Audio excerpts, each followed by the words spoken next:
Tonight is a milestone in our efforts to reform and reinvent policing in the city of Rochester. I understand the urgent nature of this work, and I'm grateful to our working group partners and all those who continue to join us in this effort, including you who have joined us via Zoom or are watching us on YouTube tonight. As you already know, as I already have told you before, my uncle was the first person to receive compensation from a lawsuit that he had filed against the city of Rochester for police officers brutally beating him back in the 1960s. So this work is very, very important to me. It is personal to me. It is personal to my family. And I want to get it right for all of you, the citizens of Rochester. I believe that we can do this through working together and through partnership. And that is why I am so excited to announce these draft recommendations and our response to the Governor's Executive Order 203. The draft response and recommendations we'll discuss tonight are available at cityofrochester.gov/executive order. It is a lengthy document because there's a lot of information there. We also have addendums from all of our partners except for one who we're waiting for their recommendations. This entire plan must be adopted by City Council by April 1st, 2021, according to the Governor's Executive Order. Governor Cuomo provided specific direction regarding how to complete this important process, and we have followed that guidance to the letter. The requirements are as follows. Review the needs of the community served by its policing agency, evaluate the department's current policies and practices, establish policies that allow police to effectively and safely perform their duties, involve the community in the discussion, develop policy recommendations resulting from this review, offer a plan for public comment, present the plan to the local legislative body to ratify or adopt it, and certify adoption of the plan to the state budget director on or before April 1st, 2021. We are at the step where we are involving our community in the discussion and asking for your public comment. The working group partners and the people that I've reached out to City Council President Loretta Scott to assign 2 members of City Council to represent them on this. This document has not been shared with the full council. We will be sending this document after we hear from you, the public, and updating that, and I'll talk more about that later. Joining us is Vice President Willie Lightfoot from City Council, as well as Councilman Miguel Melendez Jr. We also have our interim Rochester Police Chief, Cynthia Harriet Sullivan, and her team. The great Reverend Lewis Stewart, President of the United Christian Leadership Ministries. Of course, our fave Deputy Chief Wayne Harris, retired Race Commission Co-Chair of the Policing Work Group. We have Shawnee Wilson, the Chair of the Police Accountability Board, Connor Reynolds from the Police Accountability Board as well. Unfortunately, the PAB reps could not be here tonight due to other commitments that they have relating to their important work, as you have heard from them a lot recently. But I want to thank them for the many hours of hard work and being at the table with us throughout this process. I also want to thank our law department, Shawnee from our law department, who was very helpful, along with, of course, Doreen Kirkmeyer from our planning team, who assembled this document, worked tirelessly and very long hours to make sure that this document was prepared and ready to go to you, the public, as a draft. And of course, our communications team, and I can go on, but this is truly about providing you information tonight. First, I want to go through where we've been and where we believe that we need to go. And so in 2014, we made the recommendation for police section office reorganization. In 2015, we created a gun part in the Hall of Justice. In 2016, we launched and rolled out our body-worn camera program. In 2019, We decided to discontinue the red light camera program here because it disproportionately affected members of our community. In 2019, the creation of the Police Accountability Board was created after you, the citizens, supported City Council and the city in establishing the PAB. And we are now in 2020 proposing a newly hired RPD officers to reside in the city, which has been introduced for adoption by our local state legislature, and we're waiting for them to pass that legislation. When we talk about our progress in engaging our residents in our neighborhoods, we have also made progress with our Books and Bears program, our Clergy on Patrol, and most notably our recruitment efforts with our local churches. These efforts are our past successes, and they took us coming together as a community to achieve them, and they are proof that we can succeed. But before I share the recommendations and the path forward, I want to spend a moment discussing the current state of our police department. And when you go through this document, you'll see our current state of our police department. This was outlined for us to do in the governor's executive order recommendations or blueprint. Our PD currently has 724 sworn officers, 126 civilian positions in the department. There are 4 areas of responsibility. There's the Office of the Chief, the Operations Bureau, the Administration Bureau, which provides back office support, but importantly houses the RPD's Research and Evaluation section, which manages the open data portal. We have the Community Affairs Bureau, which is responsible for the department's outreach initiatives and providing residents ways to contract and connect with RPD.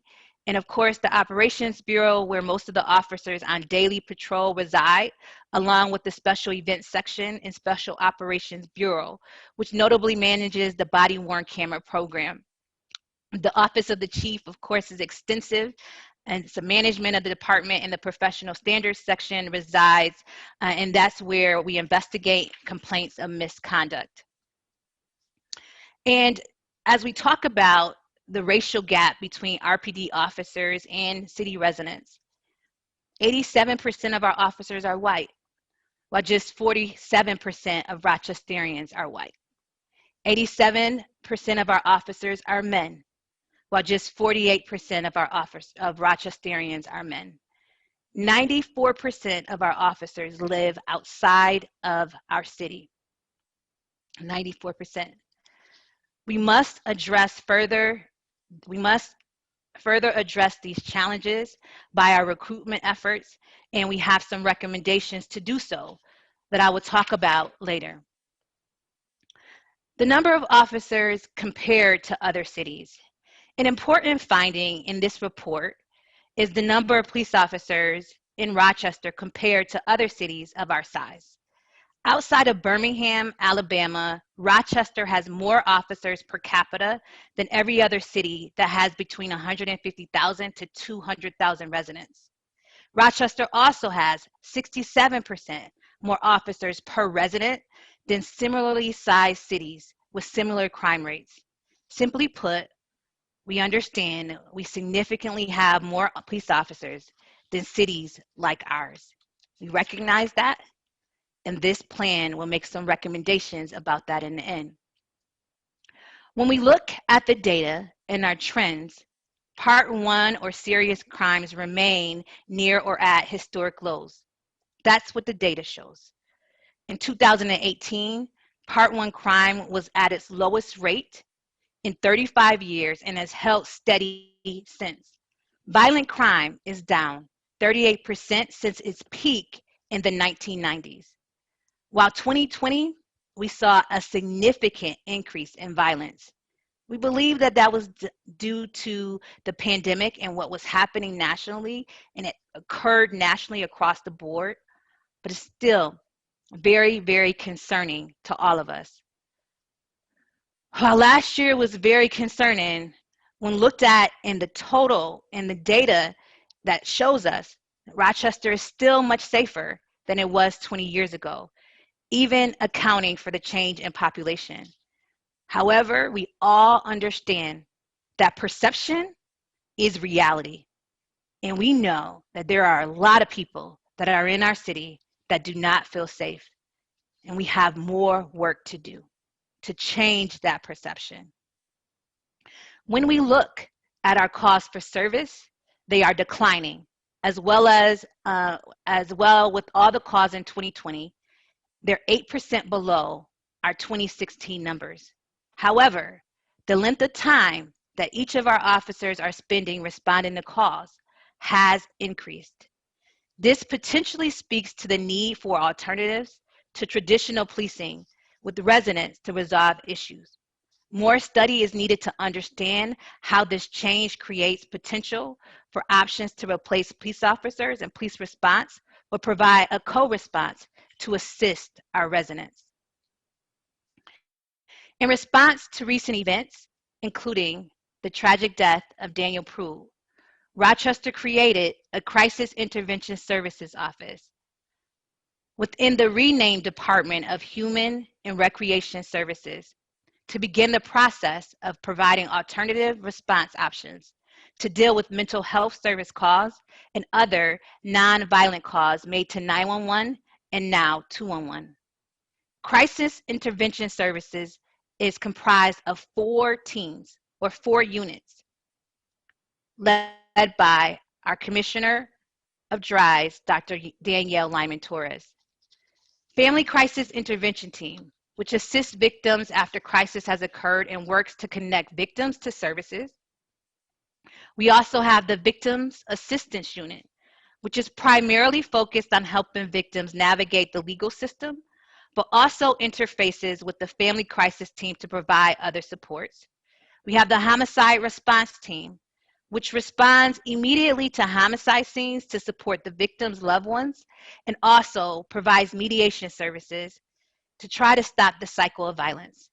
And the new in-person crisis team, which is ramping up to provide an alternative to police response or as a co-response with RPD to assist residents dealing with mental health, substance abuse, and other personal crises. A discussion of the Crisis Intervention Services Office is important. It serves as a foundation for many of the recommendations contained within our response to Executive Order 203. The recommendations are divided into 10 major areas, including accountability, community engagement and programming, data, technology, and transparency, fostering a community-oriented culture, officer wellness, policy, police policy, strategies and practices, RPD recruitment, resizing the RPD, our response to mental health calls, and training. And that you will see is in alphabetical order. Tonight, I will discuss a number of these recommendations from each of the various areas, but due to the number of recommendations, I won't be able to cover them all. Remember, you can read the entire draft report, including all of the recommendations, on our website at www.cityofrochester.gov/Executive Order 203. I often receive calls and emails regarding firing an officer immediately. The current state of affairs does not allow the chief or I to do this. Attempting to do so will cost you, the taxpayers, more money in the long run. We will be required to bring the officer back and ultimately be precluded from terminating that officer at a later date for not following the process that's outlined. Additionally, you, the taxpayers, will be responsible for any cost associated with the lawyer's fees. That's very troubling, but that is where we are. And that is why we're proposing in our recommendations to petition the state of New York to amend and allow for an exemption for Rochester in the Taylor Law and the Tri-Borough Agreement to allow the city to be able to terminate an officer immediately for cause and enable us to develop a completely new collective bargaining agreement. We're also asking to create strict disciplinary rules banning discriminatory enforcement patterns like broken windows theory, structural racism, racial profiling, stop and frisk, and pretextual stops. We will fully comply with the Police Accountability Board's authority as outlined in the city charter. We will advocate and we recommend that we advocate for additional resources and financial support for programs such as mental health, youth and recreation, job development, pathways to peace, conflict resolution programs, and other evidence-based programs. Implement and support programs that provide increased and effective engagement, assess how the RPD in the city can offer help to build trust, transparency, and legitimacy within and through all of these programs. We move on to our data, technology, and transparency. We are looking to allocate funds to boost support for the RPD Office of Business Intelligence and other citywide data analytics to ensure accurate data is released to you in a timely and accessible manner. We would like to mandate the collection and regular reporting of demographic information of individuals that officers interact with, arrest, do traffic investigations, street stops, personnel complaints, and uses of force. And include in our open data portal information on if and how RPD uses less than lethal weapons, no-knock warrants, and SWAT activity. Also include materials and other data. We want to publish and aggregate data on how officers who are Black and brown, women, and LGBTQ are disciplined, promoted, and terminated. Complete transparency.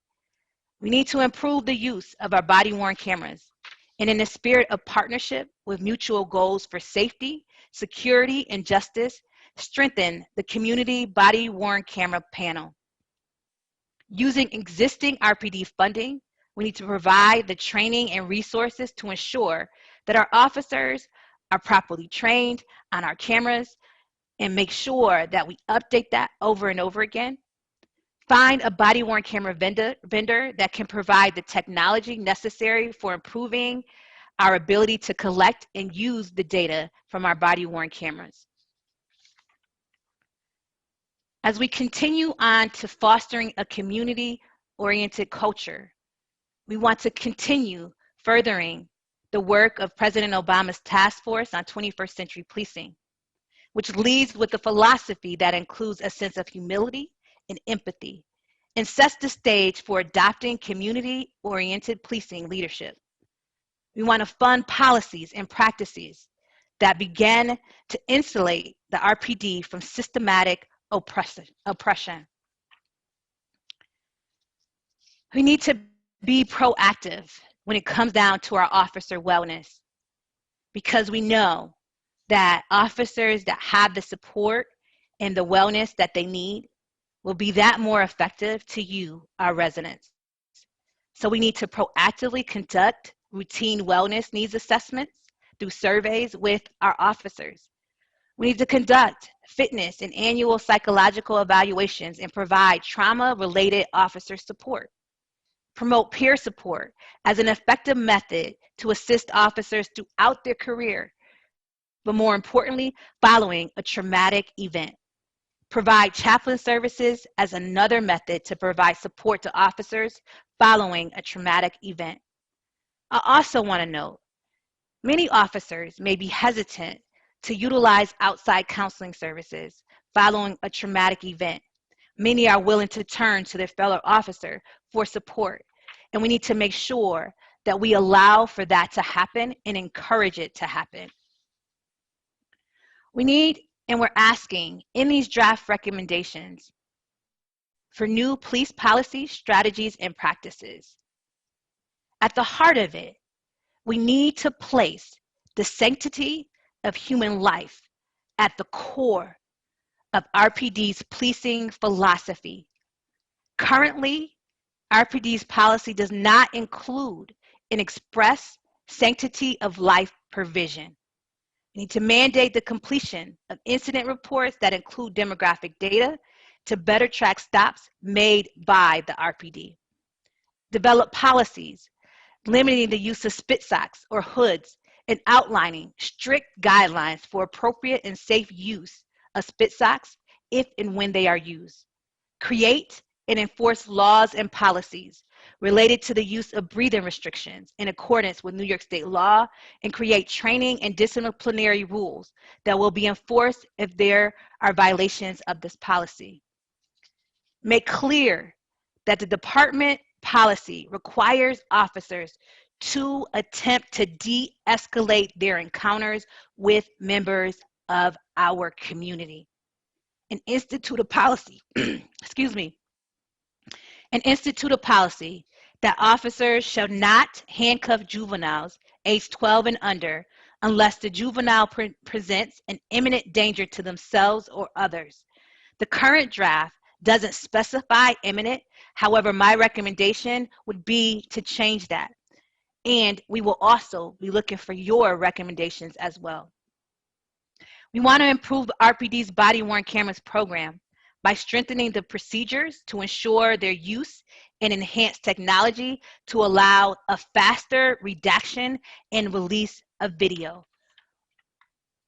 We aim to reduce RPD personnel within the next 5 to 10 years so it can reallocate those resources to other programs.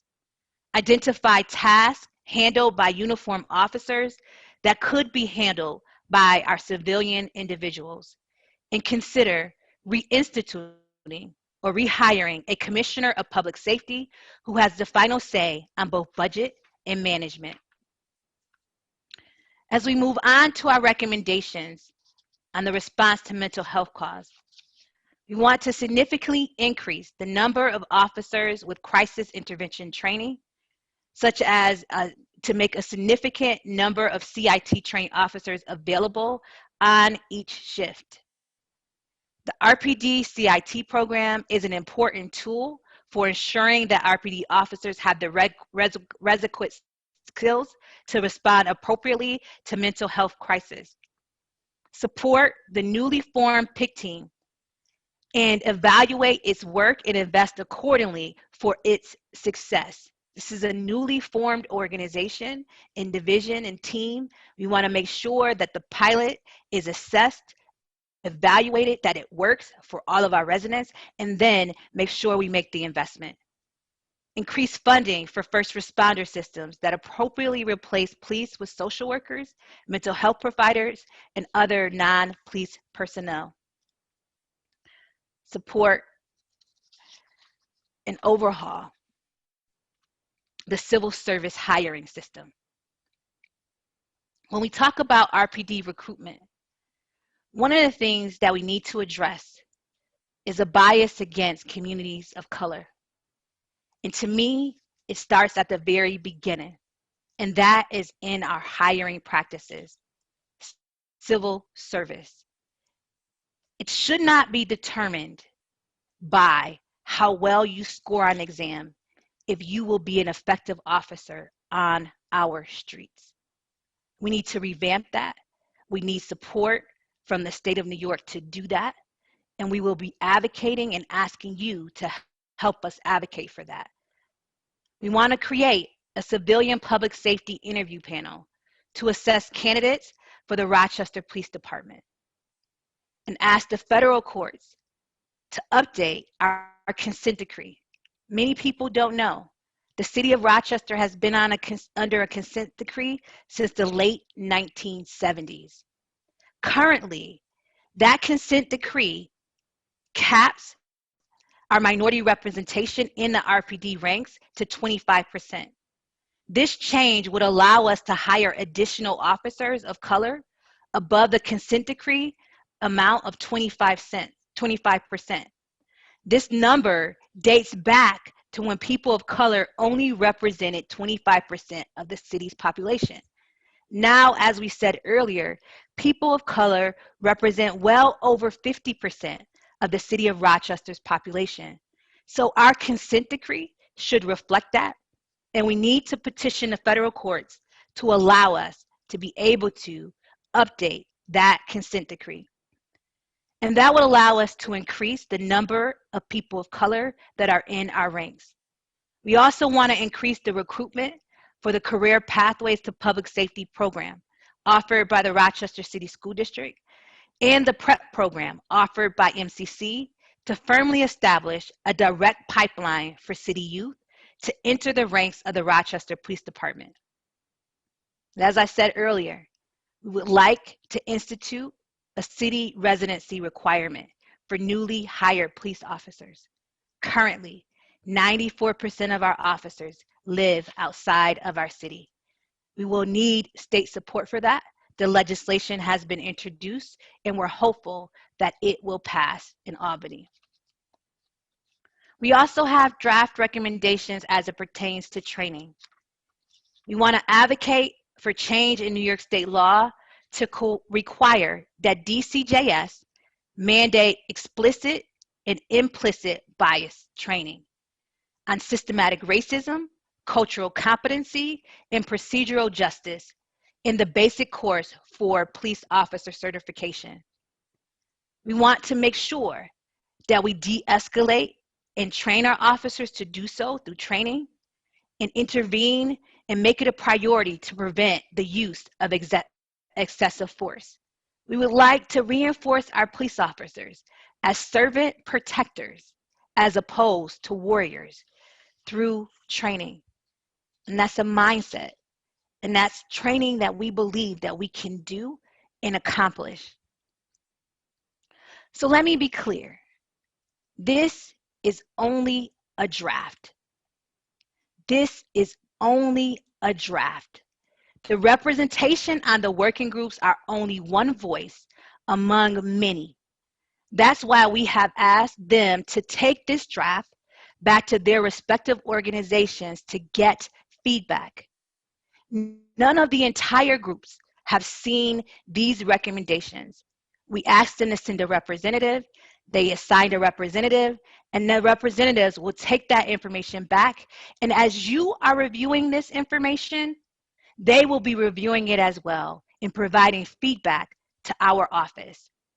The mayor's office, city council, and all of the working group members will be updating this all along, but we wanted to get this draft to you so that you can digest it, you can review it.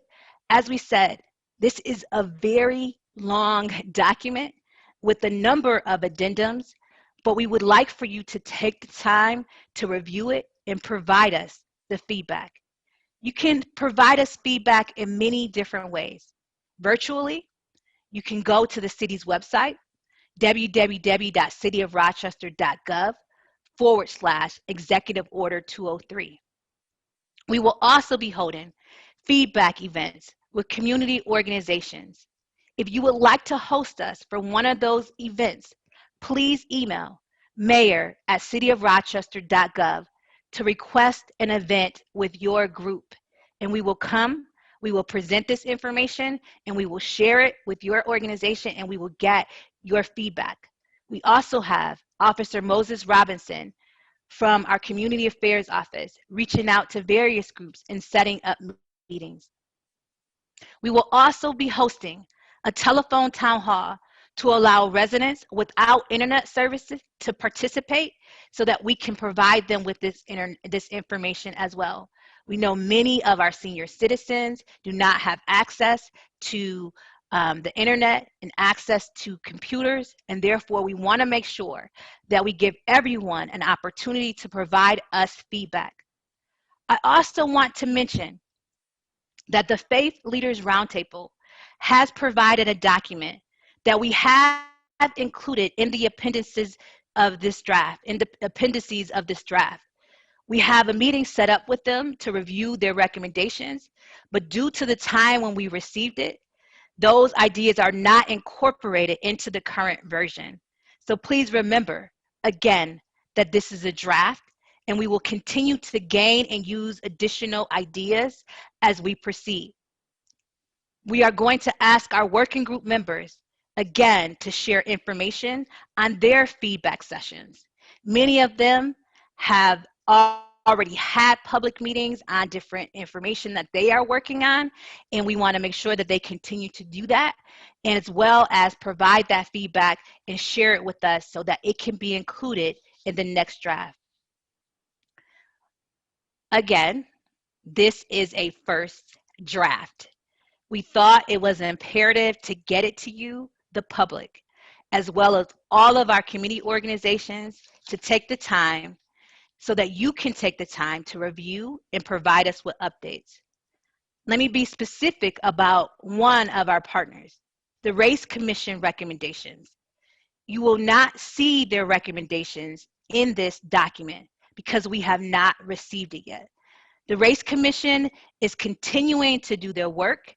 Please note that although former Deputy Chief Wayne Harris is a co-chair of the Public Safety Work Group of the Race Commission, he is one voice of many on that work group. We anticipate him sharing their work with us once they have released their recommendations overall from the Race Commission. The Race Commission's charge is broader than simply policing, and I want to share it with you because I think that there was some misinformation shared. One, inventory and assess current laws and policies that either promote or are intended to implement institutional and structural biases, racism, and inequities in the city of Rochester and Monroe County. Two, provide recommendations to enhance current laws and policies to increase effectiveness and or sunset laws or policies that are ineffective or no longer applicable. It is understanding that this work is broader than simply public safety. Again, we look forward to the Race Commission's recommendations, and I'm grateful for all the work that they have done, all the community engagement sessions, and we are excited to be able to hear and for them to present their plan to this community when they are ready. We want to make sure that their information is included in this draft, in the final document, and that's why you will see that their information is forthcoming. Your feedback will guide the creation of future drafts. We will continue to collect that feedback and make revisions until the draft plan is submitted to City Council for their review and public process on March 4th. The last day that we will be accepting public feedback and information for this part, meaning our draft, the administration's responsibility, will be March 4th. We ask that during this time that you take a deep dive, take the time to look at this information. If you have any questions, please contact us. Invite us to your sessions because this is truly going to be transformative. This response in the work of policing reform is ongoing. We got information and support and recommendations from one of our policing experts, Wilmer Hill, but this is only in response to Governor Cuomo's Executive Order 203 and based on the guidebook that he provided to us as a guide. There is a lot of more work to do that may not be included in this response, but we again want to hear from you. These are recommendations that we want you to look at, for you to provide us information on, and for us to update that and be able to provide that to City Council. Now I would like to turn this meeting over to Vice President Lightfoot, who will share with you the City Council approval process and what they will be doing to make sure that your thoughts are incorporated into the final draft before they vote. Vice President Lightfoot. Thank you, Madam Mayor, for a great presentation. It's also to the rest of the working group members. I want to congratulate you for this first draft, looking quite forward to the public comment that will be provided in the next 30 days.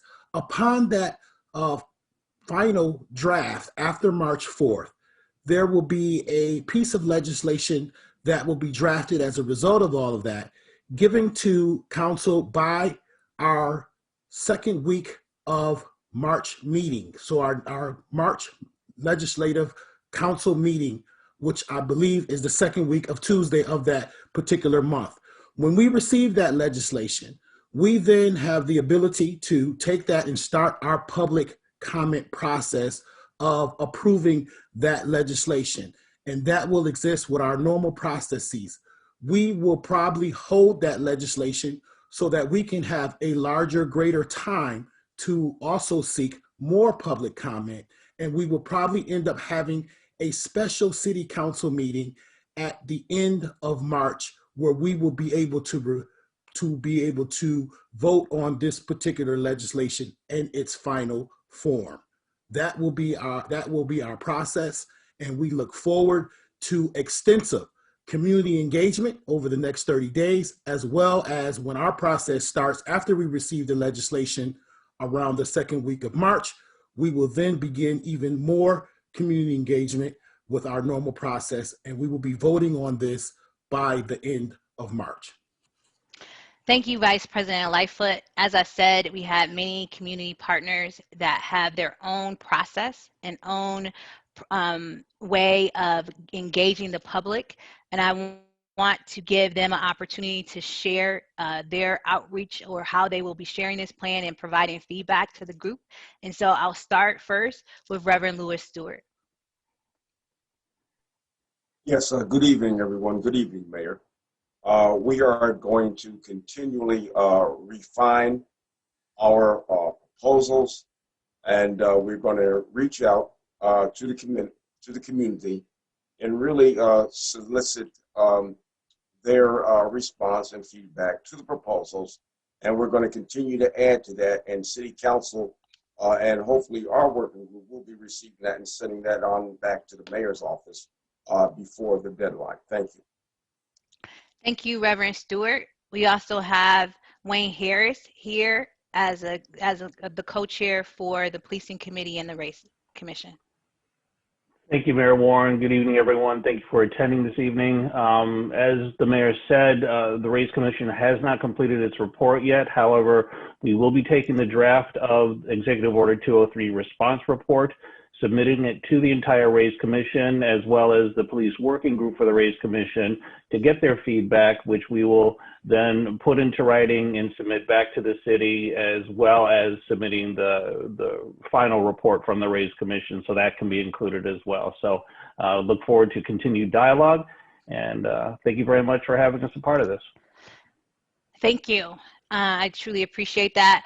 Now I want to offer the opportunity for Councilmember Melendez. I know that he wears two hats, one for one of our Latino community organizations, and we want to make sure that this draft is converted to Spanish and being able to be given out to our residents that are Spanish speaking. And so we also know that he has been leading many community efforts as it pertains to COVID-19 and other responses. And so Councilmember Melendez, I know that you're here as your council member, but also wanted to give you an opportunity to speak as well about our outreach to the community that speaks Spanish.